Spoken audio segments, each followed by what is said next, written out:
NCP 20টা, বিএনপির কাছ থেকে 20টা আসন চায়, যে আমাদের ঢাকা থেকে হবে 4 জন এবং তাদেরকে কমপক্ষে 3টা মন্ত্রিত্ব দিতে হবে, কারণ তা না হলে তারা নির্বাচনের পর প্রধান পত্রিকা, মানে আমি এটাকে প্রধান পত্রিকাই বলি, এটা নিয়ে অনেক আপত্তি আছে। তারপরে আমি মনে করি এই মুহূর্তে দেশের প্রধান পত্রিকা হচ্ছে দৈনিক প্রথম আলো। প্রথম আলো যখন কোনো একটা নিউজ দিয়ে, যে কোনো একটা নিউজ দিয়ে, আমি সাধারণত যেটা করি, আমার যদি কোনো দ্বিধা থাকে সেটাকে আমি কনফার্ম করার জন্য আমি প্রথম আলো চেক করি যে প্রথম আলো কি লিখেছে। এই যে প্রথম আলোর প্রতি নির্ভরতা, এটা কিন্তু প্রথম আলো অর্জন করেছে। পুরো আওয়ামী লীগ আমলে তারা সরকারের সঙ্গে তাদের সম্পর্ক খুবই খারাপ ছিল এবং সরকার প্রধানকে আমরা দেখেছি বিভিন্ন সময় প্রকাশ্যে বলতে যে তিনি প্রথম আলো পড়েন না এবং প্রথম আলো সম্পর্কে উনি বিষোদ্গার করেছেন বহুবার, মানে হাসিনা সরকার। তারপরেও প্রথম আলো কিন্তু তার সেই অবস্থানটা বজায় রেখেছে। কিন্তু ইন্টারেস্টিং হলো আজকে প্রথম আলোতে একটা নিউজ প্রচারিত হয়েছে, সেটা হলো ওনারা বলতে চাচ্ছেন না, শিরোনামটা এরকম যে বিএনপির কাছে 20 আসন চায় এনসিপি, চায় মন্ত্রিসভার হিস্সাও, মন্ত্রিসভায়ও হিস্সা, এই ওনারা লিখেছেন শিরোনামটা।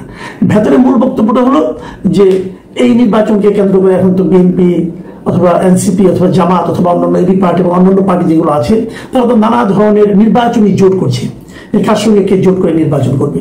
এর মধ্যে আমরা দেখেছি যে জামাতে ইসলাম তার 300 আসনের প্রার্থী ঘোষণা করেছে, কিন্তু তারপরেও বলা হচ্ছিল জামাতও জোট করতে পারে এবং যদি কারোর সঙ্গে খুব কার্যকর কোনো জোট হয় তাহলে হয়তো তারা সেখান থেকে কিছু আসন ছেড়ে দিতে পারে। একই রকম কথা বলা হচ্ছে বিএনপি সম্পর্কেও, কারণ বিএনপি এর মধ্যে 237টা আসনের সম্ভাব্য প্রার্থীদের নাম ঘোষণা করছে। এটা কেউ চূড়ান্ত না, কিন্তু সম্ভাব্য প্রার্থী।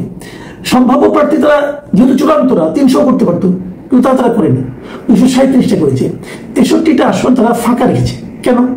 এটা নিয়ে প্রশ্ন হয়েছে। বলা হচ্ছে তাহলে হয়তো তারা এই আসনগুলো অন্য কাউকে দেবে, কারোর সঙ্গে জোট করবে, এরকম। বিএনপি কিন্তু বলেছে মাঝখানে যে 237টা আসন তারা ঘোষণা করেছে সেগুলো চূড়ান্ত না, ওখানে আবার চেঞ্জ হতে পারে।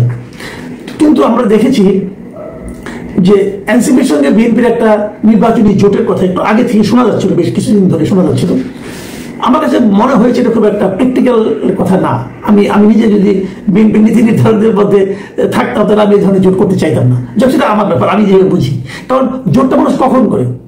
যখন দেখে অন্য একটা দল, ছোট দল, সে হয়তো খুব একটা বড় মানে আসন পাবে না, কিন্তু তাদের কিছু ভোট আছে, 10% অথবা 8%, 7% ভোট আছে, এবং কোনো কোনো আসনে বড় দল যেটা আছে ওইখানকার তার হয়তো ওই 7-8% ভোট নিয়ে একটু দ্বিধা আছে যে ওইটুকু ভোট পেলে হয়তো তারা জয়ী হতে পারে, ওইটুকু ভোট পেলে তার না হলে তারা হয়তো হেরে যেতে পারে। এরকম কিন্তু আমরা আগে নির্বাচনগুলো দেখেছি। কাজে যেমন 96-এর যে নির্বাচনটা হয়েছিল সেখানে বিএনপি কিন্তু অনেক আসনে এই 500-600 এরকম ভোটে কিন্তু হেরে গিয়েছিল। তারা যদি ওই নির্বাচনে জামাত ইসলামের সঙ্গে পেত তাহলে তারা জিততে পারত। এই জন্য তারা 2001 সালে জামাতকে সঙ্গে নিয়ে নির্বাচন করেছে এবং ওখানে আবার আওয়ামী লীগের জন্য একই ভাগ্য ছিল। কাজে এই জোটটা সাধারণত এভাবে হয়। তো এখানে বিএনপির কিছু কিছু জোটের কিছু তাদের শরীর কিছু দল আছে যাদের সঙ্গে তারা গত 15-16 বছর ধরে আন্দোলন করেছে একসঙ্গে, তাদেরকে তারা কিছু হয়তো আসন দেবে, যেমন গণ অধিকার পরিষদ আছে, তারপর নাগরিক ঐক্য আছে, তারপর এনডিএম, এগুলো আছে কিছু। এদেরকে তারা হয়তো কিছু মানে আসন দেবে এরকম একটা ধারণা অনেকের মধ্যে আছে, প্রচলিত আছে, হতে পারে না হতে পারে।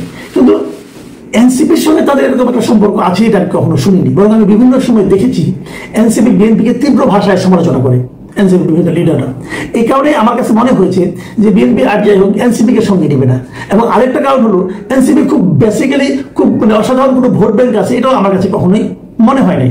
এনসিপি যারা শীর্ষ পর্যায়ের নেতা তারাও নির্বাচনে কতটুকু ভালো করতে পারবে, তার এলাকায় তাদের খুব ভালো ভোট আছে, এটা আমার কখনোই মনে হয় নাই। দুই একটা জায়গায় হয়তো তাদের কিছুটা ভোট আছে, যেমন হাসনাত আব্দুল্লাহর যে আসনটা সেখানে তার একটা পরিচিতি এবং তার একটা জনপ্রিয়তা আছে বলে আমি শুনেছি। আমার কথা বিশ্বাস করেন না, আমি যতটুকু শুনেছি সেটা আমি বলি। এবং হান্নান মাসুদ যে এলাকায় আছেন ওনার বাড়ি হাতিয়াতে, ওখানেও তার কিছুটা জনপ্রিয়তা আছে বলে আমার ধারণা হয়েছে আর কি। তো এরকম দুই একটা আসন ছাড়া তাদের আর কোনো খুব বেশি একটা জনপ্রিয়তা খুব একটা আছে ওই এলাকায়, এটা আমার কাছে কখনোই মনে হয় নাই। তাহলে তার সঙ্গে বিএনপি নির্বাচনী জোট করতে যাবে কেন? কি লাভ? 3টা পয়েন্ট। একটা হলো এর সঙ্গে জোট করলে আপনার ক্ষমতায় যাওয়াটা নিরঙ্কুশ হয়, দ্বিধাহীন হয়, সন্দেহমুক্ত হয়, এটা একটা। দ্বিতীয় কারণ হলো এখানে তাদের অনেক ভোট আছে, সেই ভোটগুলি তারা প্রায় জয় হয়েই যাবে হয়তো বা, তাহলে তাকে হয়তো আমরা হেল্প করি, এটা একটা। আরেকটা হতে পারে এই দলের সঙ্গে আমার নীতিগত অনেক মিল আছে, বিভিন্ন সময়ে আমাকে তারা মরাল সাপোর্ট দিয়েছে, অতএব তার সঙ্গে আমি যোগ করবো। যেটা নাকি এই যে মাহমুদুর রহমান মান্নার দল অথবা নূরের দল অথবা জুনায়েদ সাকির দল, এগুলির সঙ্গে তার কিন্তু একটা এই ধরনের ঐক্য আছে যে তাদেরকে মরাল সাপোর্ট তারা বিভিন্ন সময় দিয়েছে। কিন্তু এই সাপোর্ট তারা এনসিপির কাছ থেকে পায়নি, তাহলে তারা এনসিপির সাথে জোট করবে কেন? তারা আবার 20টা আসন নিয়ে ভাবেন, কেবল 20টা আসনই না, কিছু কিছু ক্ষেত্রে তারা মন্ত্রিত্ব চাচ্ছে, তারা মিনিমাম 3টা মন্ত্রিত্ব চাচ্ছে। এই নিউজটাতে এই কথা বলা হয়েছে। 3টা মন্ত্রিত্ব মানে বোঝাই যাচ্ছে যে মাহফুজ আলম আছে একজন, তারপরে আপনার আসিফ মাহমুদ সজীব ভুঁইয়া এবং নাহিদ ইসলাম যেহেতু আগে মন্ত্রিসভা ছিল, মানে উপদেষ্টা পরিষদে ছিল, হয়তো তাকেও নেওয়ার কথা ভাবা হচ্ছে। তো এই ধরনের একটা, তো এই যে রিপোর্টটা, আমি রিপোর্টটা মানে মোটামুটি মন দিয়ে পড়লাম, আমি কোথাও এখানে দেখলাম না তো ওনারা এটা কার সঙ্গে কথা বলে এই রিপোর্টটা করেছে। উনি বলেছে যে উভয় দলের সূত্র, উভয় দলের সূত্রের সঙ্গে তারা আলাপ করেছে এবং উভয় দলের সূত্রটা কে তা কিন্তু তারা ক্লিয়ার করেনি। তারা বলছে যে এনসিপির নীতি নির্ধারণী পর্যায়ের 4 জন নেতার সঙ্গে এই বিষয়ে আলাপ হয়েছে এবং এই বিষয়ে ওয়াকিবহাল বিএনপির একাধিক নেতার সঙ্গে কথা হয়েছে প্রথম আলোর। তার মানে এনসিপির 4 জন লিডার এবং বিএনপির একাধিক নেতার সঙ্গে তারা আলাপ করছে এবং সেই আলাপে তারা এই সিদ্ধান্তে পৌঁছে এবং রিপোর্টটা করেছে যে তারা এনসিপি 20টা, বিএনপির কাছে 20টা আসন চায়, যে আমাদের ঢাকা থেকে হবে 4 জন এবং তাদেরকে কমপক্ষে 3টা মন্ত্রিত্ব দিতে হবে, কারণ তা না হলে তারা নির্বাচনের পর তাদের সেফটি লাগবে, সেই সেফ গার্ড হিসেবে তারা সেটাও চায়। এবং এখানে রিপোর্টে আরো বলা হয়েছে যে তারা জামাতের সঙ্গে যেতে আগ্রহী না, কারণ তারা দক্ষিণপন্থী, চরম দক্ষিণপন্থী দল হিসেবে নিজেদেরকে পরিচয় দিতে চায় না। তারা চায় তারা মধ্যপন্থা দল, এবং বিএনপি যেহেতু মধ্যপন্থা দল, অতএব তাদের সঙ্গে আঘাত করলে, জোট করলে তাদের জন্য বেশ সুখকর হবে। মূলত এই কথা এখানে একটা ইঙ্গিত আছে যে কেন তারা এই রিপোর্টটা মানুষের কাছে বিশ্বাসযোগ্য করে তোলার জন্য একটা কথা বলা হয়েছে।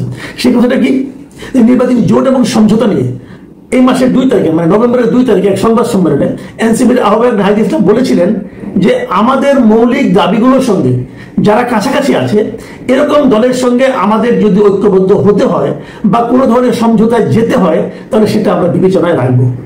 এই যে কথাটা 2 তারিখে বলেছেন, আমার ধারণা এই রিপোর্টার সাহেব এইটাকে কেন্দ্র করে তার চিন্তার কল্পনার পাখাগুলি মিলেছেন আমার ধারণা। আর আমি কল্পনার কথাটা বললাম কেন সেটা আমি বলছি একটু পরে।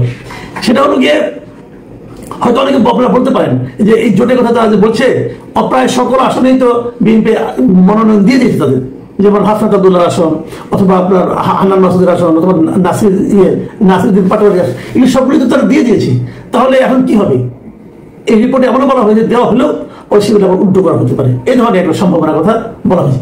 পুরো রিপোর্টে মাত্র একজন লোককে কোট করা হয়েছে, শেষের দিকে সেটা পাবেন আপনারা, সেখানে হলো এনসিপি যুগ্ম আহ্বায়ক মনিরা শারমিনকে এই রিপোর্টার ধরতে পেয়েছেন এবং তিনি প্রথম আলোকে বলেছেন যে এই মুহূর্তে নির্বাচনী জোট নিয়ে তারা কোনো চিন্তা ভাবনা করছেন না, স্ট্রেট কথা কিন্তু।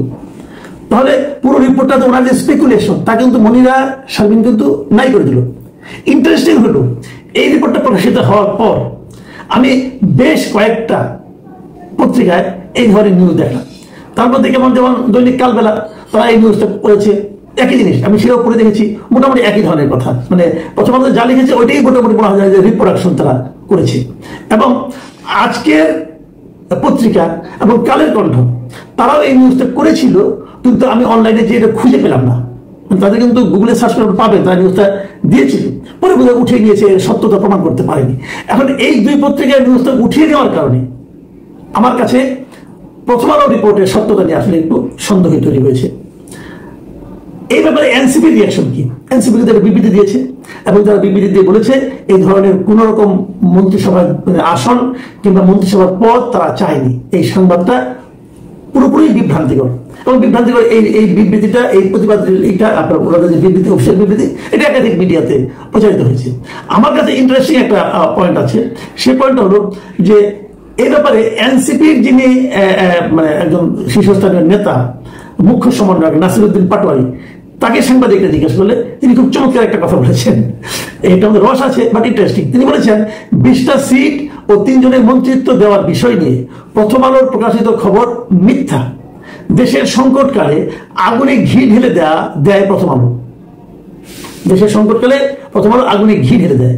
তারপরে বলছে মতি ভাইকে বলবো, মানে প্রথম আলো যিনি সম্পাদক মতিউর রহমান, তাকে উদ্দেশ্য করে বলছেন যে মতি ভাইকে বলবো আপনি হয় সাংবাদিকতা করেন না হয় রাজনীতি করেন, প্রয়োজনে এনসিপি থেকে আমরা আপনাকে মনোনয়ন দেব। দেখেন নাসিরুদ্দিন পাটোয়ারি অনেক সময় অনেক কথা বলেন, উল্টাপাল্টা কথাও বলেন, আক্রমণাত্মক কথা বলেন, হাস্যরস তৈরি হতে পারে এমন কথাও বলেন, কিন্তু ওনার এবারে যে কথাটা, এই কথাটাকে কিন্তু আমি খুব সিরিয়াসলি নিয়েছি। এই কারণে উনি কিন্তু মতিউর রহমানের মতো একজন সাংবাদিককে রসিকতার ছলে বলেছেন যে একজন সম্পাদক হিসাবে আপনার করণীয়টা কি।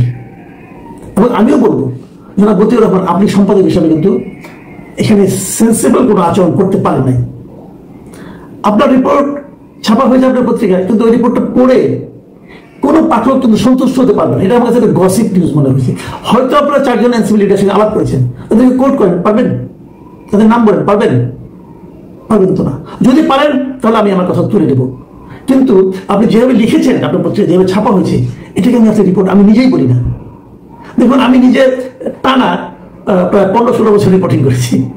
আমি ছোট রিপোর্টার হয়তো ছিলাম, কিন্তু আমরা কিন্তু এই জিনিসটা মানতাম। যদি আমরা না আনতাম, কোনো কমেন্ট না আনতাম, মানে একটা এই ধরনের সবই যদি মানে এই নির্ভরযোগ্য সূত্র, নাম প্রকাশ অনিচ্ছুক বলি আমরা, তখন আমাদের ওই সময় আমি যার সঙ্গে কাজ করতাম তিনি বলতেন যে দেখো, ওরকম নির্ভরযোগ্য সূত্র, নাম প্রকাশে অনিচ্ছুক সূত্র যেগুলোকে বানিয়ে বানিয়ে লেখে, এটা আমরাও বুঝি, আমার পাঠকরাও বুঝি। আমি রিকোয়েস্ট করবো, প্রথম আলো সম্মানটা আপনি রক্ষা করুন।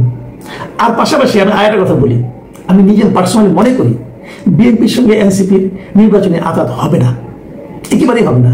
আর 3টা মন্ত্রিত্ব, এটা তো ইম্পসিবল। আর যদিও আঘাত হয়, যারা বিএনপির সঙ্গে আঘাত করে তারা এরই মধ্যে কিন্তু বেশ আতঙ্কে আছেন। আতঙ্কে আছেন এই কারণে যে আঘাত করলে পরে নির্বাচনী জোট করেন, সেখানে বিএনপি তার কোনো প্রার্থী দিলেন না, কারণ না দিলে পরে কি হবে, উনি দাঁড়াবেন। কিন্তু তাতে কি বিএনপি যারা সমর্থক অথবা বিএনপি যারা নেতা তারা বসে থাকবে নাকি? তারা দেখবে স্বতন্ত্র দাঁড়িয়ে গেছে। সেই স্বতন্ত্র প্রার্থীর কাছে এই সমস্ত ছোট দলের বড় নেতাদের মানে ভয়ঙ্কর রকম পরাজয় হবে, নাস্তানাদ হয়ে যাবেন আপনারা।